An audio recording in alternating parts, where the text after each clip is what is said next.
우리는 성경을 가지고 있습니다. 이 성경은 우리 신앙생활의 표준입니다. 구약이 39권, 신약이 27권입니다.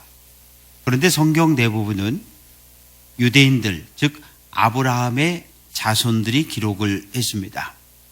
그런데 66권 가운데 딱 2권은 유대인이 아닌 이방인이 기록을 했습니다. 누가복음과 사도행전이지요. 그러면 누가 이 2권의 책을 기록을 했을까요? 수리아 안디옥 출신의 헬라인 의사였던 누가입니다. 그런데 이 누가는 예수님의 제자도 아니었고 예수님 살아계실 때 예수님을 만나본 적도 없고, 근데 어떻게 도대체 이 누가가 누가복음과 사도행전을 기록할 수 있었을까요? 바울이 2차 전도 여행을 떠났는데 이 아시아로 가며 복음 전하기를 원했지만 하나님께서 동으로 가는 길을 막으셨습니다. 그래서 북쪽으로 올라가려고 했더니 북쪽도 막으셨어요. 그래서 어쩔 수 없이 서쪽으로 오다 보니 드로아라고 하는 곳에 도착을 하게 됐습니다. 이 드로아에서 이 누가라고 하는 사람이 바울을 통해 복음을 듣고 예수를 영접합니다. 그래서 이때부터 바울과 누가는 바울이 순교당하는 그 순간까지 함께 동행을 하고 동역을 했습니다. 누가는 바울을 통해서 예수님에 대한 이야기를 전해 들었고, 바울이 3차 전도 여행을 마치고 예루살렘에 올라왔다 그만 체포당하게 됩니다. 그래서 유대인들이 바울을 죽이려고 한다는 이야기를 듣고 이 바울을 가이사라에 있는 로마 군대 안으로 이송합니다. 로마 진영 안에 있는 감옥에서 2년 동안 바울은 갇혀 지냅니다. 누가는 모처럼 시간이 났습니다. 개인적인 시간이 나서 이 예루살렘부터 시작해서 유대 지역 전체를 여행하기 시작합니다. 가나안 땅 전체래야 우리 강원도 땅만 합니다. 2년 동안 예루살렘부터 시작해서 갈릴리, 베들레헴 지역을 다니면서 예수님에 대한 행적을 살피기 시작합니다.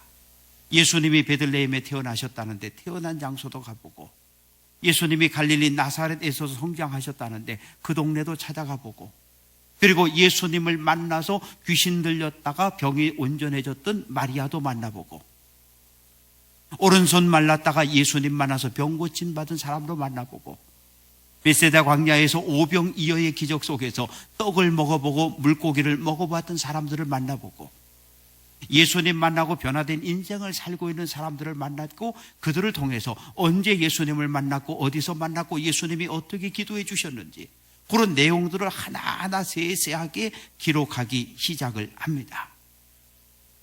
이제 바울이 로마 황제에게 재판을 받기 위해서 로마로 떠나게 됩니다. 이 누가도 동행하지요.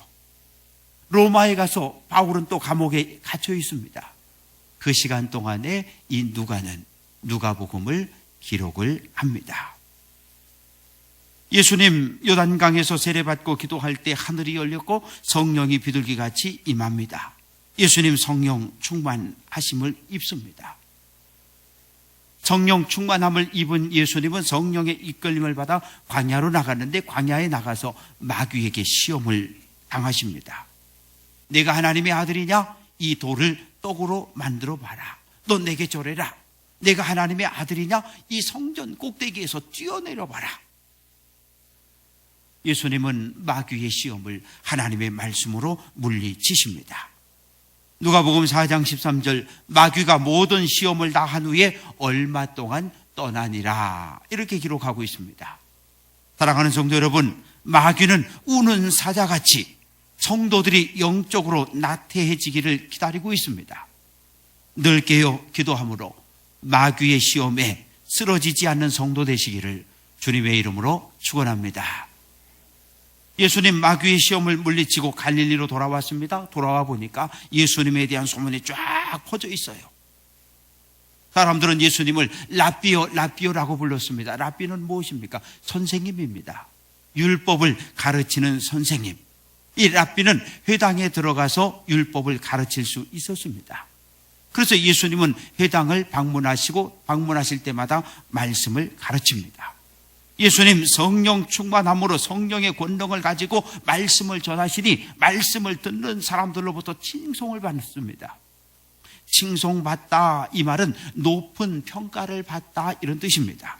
사랑하는 성도 여러분, 우리 교회는 이 지역사회로부터 좋은 평가와 칭찬을 받아야 합니다. 화천제일교회에 속해 있는 모든 성도는 군민들로부터, 은민들로부터 칭찬과 존경을 받아야 돼요. 그럴 때 교회는 부흥하고, 그럴 때 교회는 성장하며 지역사회에 선한 영향력을 넓혀갈 수 있습니다.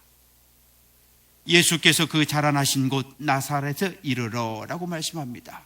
모처럼 예수님께서 고향을 방문하십니다. 그래서 안식일이 돼서 회당에 들어가십니다. 예수님에게 성경 맡은 사람이 성경을 줬는데, 이 성경은 구약입니다. 구약 성경인데 지금처럼 우리처럼 이렇게 책으로 만들어진 성경이 아니라 양피지에 써서 뚫뚫 말아놓은 이런 성경입니다. 그래서 예수님이 받았는데, 받아보니까 이사야서입니다. 예수님이 성경을 쫙 펼쳤더니 이사야서 61장 1절로 2절 말씀입니다. 주의 성령이 내게 임하셨으니 이는 가난한 자에게 복음을 전하게 하시려고 내게 기름을 부으시고, 나를 보내사 포로된 자에게 자유를, 눈먼 자에게 다시 보게 함을 전파하며, 눌린 자를 자유케 하고 주의 은혜의 해를 전파하려 함이라, 이렇게 말씀합니다. 주전 586년 바벨론의 공격을 받고 예루살렘 성전이 불탑니다. 살아남은 백성들은 줄줄이 포로로 끌려가 버렸습니다. 이사야 61장은 바벨론 여러 강변에 흩어져 살고 있는 백성들, 아무런 소망도 없이 살아가고 있는 이스라엘 백성들에게 선포되어진 예언입니다. 메시아가 오신다. 메시아가 오셔서 너희를 해방시켜 줄 것이다. 용기를 내라. 하나님의 일꾼으로 오신 메시아의 사명에 관한 예언이 기록되어져 있습니다. 18절 주의 성령이 내게 임하셨다, 이렇게 기록합니다. 예수님 태어날 때부터 성령 충만한 분 아니셨어요. 그러면 언제 예수님께 성령이 임했을까요? 예수님 요단강에서 세례받고 올라와 기도하실 때 성령이 비둘기 같은 형체로 예수님에게 임하십니다. 사도행전 10장 38절 하나님이 나사렛 예수에게 성령과 능력을 기름 붓듯 하셨다, 이렇게 말씀합니다. 하나님이 성령을 부어주셨을 때, 하나님이 권능을 주셨을 때 예수님은 그 권능을 가지고 사역을 시작하십니다. 내게 기름을 부으시고, 기름 부음을 받았다, 하나님의 택함을 받았다, 그런 뜻입니다. 구약 성경을 보면 왕과 제사장 그리고 선지자 기름 부음을 받습니다. 우리가 히브리어로 메시아, 이 메시아라고 하는 단어는 히브리어입니다. 기름 부음을 받은 사람, 그런 뜻이에요. 그런데 이 메시아라고 하는 단어가 헬라어로는 그리스도입니다. 그리스도, 기름 부음을 받은 자, 그런 동일한 의미를 가지고 있습니다. 가난한 자에게 복음을 전하게 하시려고 내게 기름을 부으셨다. 복음이 무엇입니까? 좋은 소식입니다. 사랑하는 성도 여러분, 가난한 사람에게 좋은 소식은 무엇입니까? 가난에서 벗어났다는 말이죠. 가난은 우리를 비굴하게 만듭니다. 가난은 우리를 불안하게 만들고, 때로 가난은 우리의 가정과 우리의 삶 전체를 파괴합니다. 가난 때문에, 돈 때문에 가족이 서로를 죽이고 상처를 주잖아요. 선거 때가 되면 공통적으로 하는 공약들이 있습니다. 가난에서 벗어나게 해주겠습니다. 잘 살게 해주겠습니다. 행복하게 해주겠습니다. 약속합니다.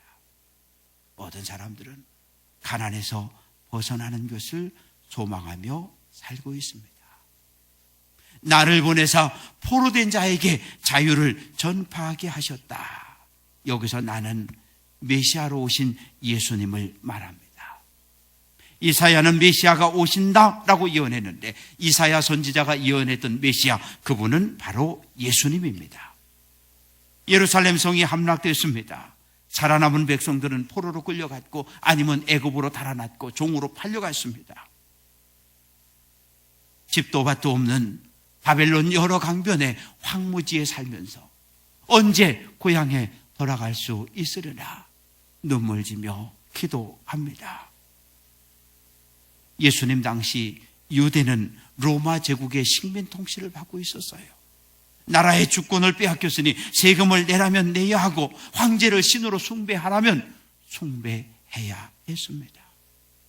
그래서 유대인들은 메시아를 기다리는데 정치적인 메시아를 기다립니다. 강한 군대를 가지고 로마 제국과 싸워서 유대를 식민 통치에서 해방시켜 줄 수 있는,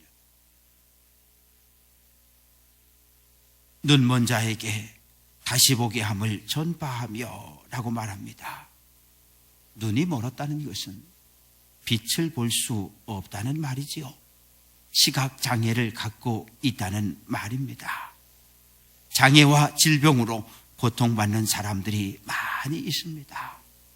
요즘 어르신들에게 소원이 무엇입니까? 나 소원이 있는데 치매 걸리지 않았으면 좋겠어. 나 중풍 같은 그런 질병으로 쓰러지지 않았으면 좋겠어. 내가 너무 오랫동안 누워있어서 자녀들에게 부담을 주지 않았으면 좋겠어. 팔팔하게 살다가 그저 잠을 자다가 주님께 부름받았으면 좋겠어. 이것을 소원이라고 말합니다. 생각하지 못했는데 암이란 손님이 찾아왔어요. 태어나면서부터 사고로 인해서 장애를 가지고 고난을 겪으며 사는 분들이 있습니다. 달나라를 간다고 하잖아요. 의학이 발달했다고 하잖아요. 그러나 여전히 이름 모를 불치병으로 고통받는 사람들도 있습니다. 메시아가 오시면 눈먼 자의 눈을 뜨게 해준다 말씀합니다. 예수님은 나는 세상의 빛이다 이렇게 선언하십니다.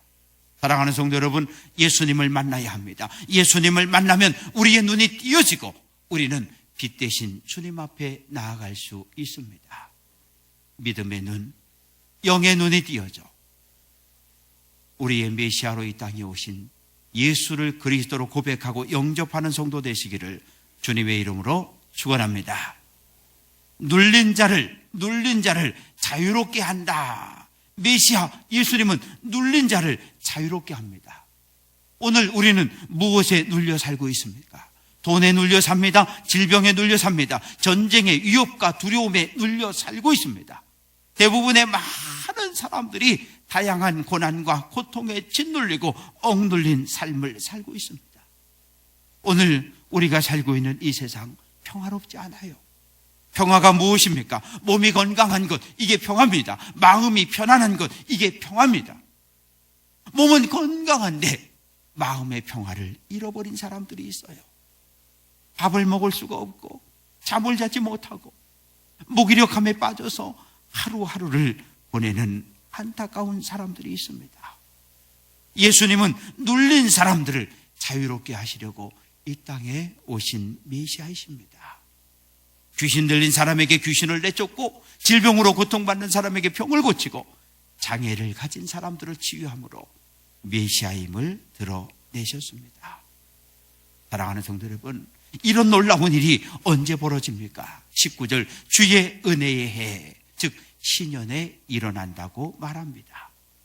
신년은 안식년이 7번 지나가면 77은 49, 49년 그 다음에는 오는 50년째를 신년이라고 부릅니다.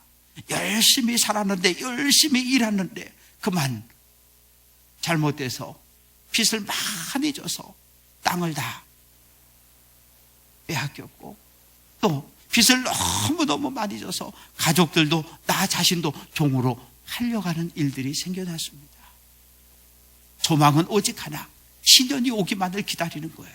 왜? 신년 50년째가 되면 빚으로 잃어버린 땅을 회복할 수 있고 빚을 너무 많이 져서 종으로 팔렸던 내가 종에서 자유함을 얻을 수 있는 기회가 주어지기 때문입니다. 이사야 선지자는 메시아가 오시면 이런 놀라운 일들이 벌어질 것을 예언합니다. 메시아가 오는데 그때가 바로 신년입니다. 말씀을 읽으신 예수님, 두루마리 성경을 둘둘 말아 다시 맡은 자에게 줍니다. 맡은 자란 섬기는 자란 의미를 가지고 있는데 다양한 일을 합니다. 성경을 관리하고 회당을 청소하고 안식일이 되면 나팔을 불고 그리고 평일에는 아이들을 모아놓고 율법을 가르치는 교사의 역할도 합니다.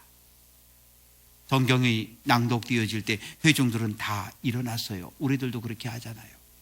그리고 이제 예수님 자리에 앉으십니다. 예수님은 자리에 앉고 회중들은 여전히 서 있습니다. 그러면 예수님 앉으셔서 설교를 시작하시는 거예요. 회중들은 서서 예수님을 주목하여 봅니다. 예수님, 오늘 우리에게 어떤 말씀을 주실까 기대하는 눈빛으로 바라보고 있습니다. 나사렛 사람들은 예수님을 랍비로 보았습니다. 그래서 설교할 수 있는 기회를 주었어요. 설교를 들으며 마음의 감동과 은혜를 받았습니다. 성령 충만함을 입은 예수님의 설교는 뜨거웠고, 그리고 회중들의 마음을 찔렀어요. 죄를 기억나게 했고, 죄를 고백하게 했고, 회개하게 했습니다. 다시는 죄를 짓지 않겠다, 이제는 말씀대로 살겠다 결단하게 했습니다. 사람들은 기뻤어요.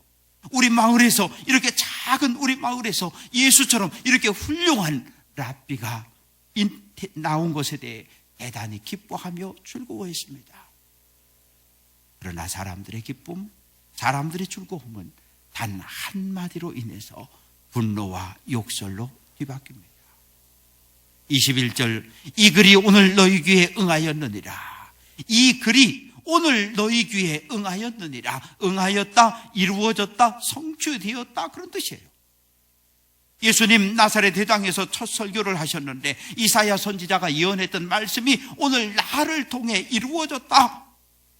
동네 사람들은 깜짝 놀랐어요. 아니, 예수, 저 사람 우리가 잘 알고 있는 요셉의 아들 아니냐? 말도 안 돼. 어떻게 요셉의 아들이 메시아란 말이야? 그들은 분노했습니다. 그들은 예수를 메시아로 인정하지 않았습니다. 분명 예수님의 설교를 듣고 은혜 받았던 사람들인데 그들은 왜 분노했을까요? 예수님을 누구로 보느냐의 문제입니다. 사람들은 예수님을 랍비로 보았어요. 선생으로 보았습니다. 그런데 오늘 예수님 이사야서의 말씀을 읽은 후에 나를 통해 이사야의 예언이 성취되었다, 내가 메시아다 라고 설교하자 마음의 문을 닫아버렸습니다. 분노했어요. 두 눈을 부르뜹니다. 얼굴은 바위처럼 굳어졌어요. 두 손은 금방이라도 달려들어 예수를 때릴 것처럼 주먹을 쥐고 있습니다. 그들은 예수가 메시아를 사칭한다고 생각했어요. 예수님이 하나님을 모독했다고 생각했습니다. 사랑하는 성도 여러분, 오늘 예수님께서 내가 메시아다 라고 선언하셨는데 이 말씀에 대해 어떻게 대답하시렵니까? 우리가 믿음 하잖아요. 믿음이 무엇입니까? 예수가 그리스도다, 이게 믿음입니다. 하나님이 사람의 몸을 입고 이 땅에 오셨는데 그분이 바로 예수님입니다. 이 예수님이 인류의 죄를 위해 십자가 지고 죽으시고 피를 흘리셨는데 그 피공로로 우리는 죄사함을 받았습니다. 예수님 죽어 무덤에 장사되었는데 하나님이 사흘 만에 그를 살리셨고 하나님 보좌 우편에 앉으셔서 그리스도가 되게 하셨습니다. 이게 복음입니다. 우리는 메시아에 관한 예언이 기록된 구약 성경을 가지고 있습니다. 우리는 예수님의 탄생과 예수님의 생애가 기록되어진 신약 성경을 가지고 있습니다. 그래서 우리는 성경을 통해 예수님이 메시아라는 사실을, 예수님이 하나님의 아들이라는 사실을, 예수가 그리스도라는 사실을 우리는 알고 고백합니다. 그러나 나사렛 사람들은 예수님이 누군지 알지 못했습니다. 그래서 내가 메시아다 라고 선언했을 때 받아들이지 못했어요. 사랑하는 성도 여러분, 왜 예수님을 메시아로 인정하지 못할까요? 예수님에 대해 너무 잘 알기 때문입니다.